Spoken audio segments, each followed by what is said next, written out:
Picking out the best virtual reality headset isn't easy, especially with so many new VR headsets coming to the market, and great deals on high-end headsets appearing all the time. The good news for consumers is that premium VR headsets for PC gaming are now much more affordable thanks to permanent price drops. But the bad news is that makes it even trickier to choose the best VR headset for you. We bought these VR headsets for testing on Amazon from the official sellers, and if you want to get the same experience that we did, we highly recommend that you buy from the same place. Links will be in the description. If you like this video, remember to click like and subscribe. Oculus Rift. The Oculus Rift was the first big name in the current wave of VR, and Oculus still a major player. While the retail version of Oculus Rift is more expensive than the developer kits were, it's also much more advanced. From a technical standpoint, the headset is nearly identical to the Vive. It also includes the excellent Oculus Touch motion controllers, can support large area VR like the Vive. Sony PlayStation VR. The PlayStation VR is the best-selling virtual reality headset, and there's really only one reason for that. It hooks right up to a PS4. You don't need a high-end phone or PC to run this basic VR headset, and there are a lot of complete, thought-through games available on the PS Store. You can use the standard DualShock controller or buy Sony's motion controllers. It all works just fine and augments the game system you already own. HTC Vive Pro. The newest high-end VR headset in town comes packing a lot of impressive specs. Take, for instance, the HTC Vive Pro resolution of 2880 by 1600, offering a 78% increase in dots per inch than the HTC Vive.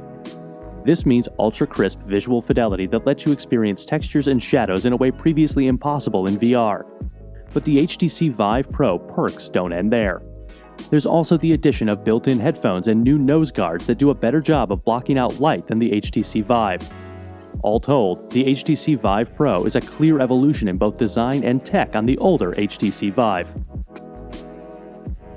Oculus Go. The Oculus Go is the least expensive way to jump into virtual reality. It's pricier than the mobile VR headsets, but unlike those headsets, you don't need a compatible and usually expensive flagship smartphone to use it. The investment gets you right into a Gear VR-like virtual reality experience, complete with an intuitive controller.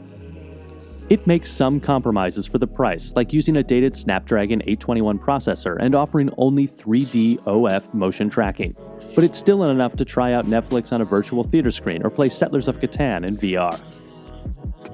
Samsung Gear VR.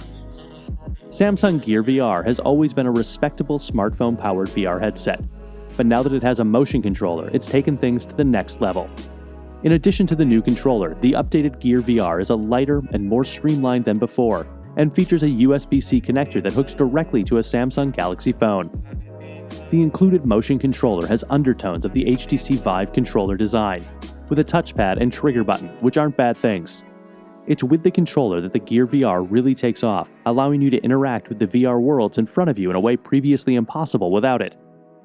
Of course, being powered by a smartphone, the headset's performance is entirely dependent on the phone you've slotted in, though in our experience this isn't a problem considering the power behind Samsung's higher-end handsets. However, if you're using an older Galaxy phone, your experience could be noticeably different. Lenovo Mirage Solo with Daydream. The Lenovo Mirage Solo is the Google Daydream version of the Oculus Go.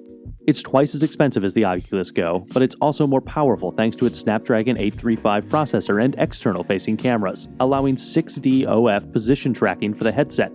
The controller is still 3D OF.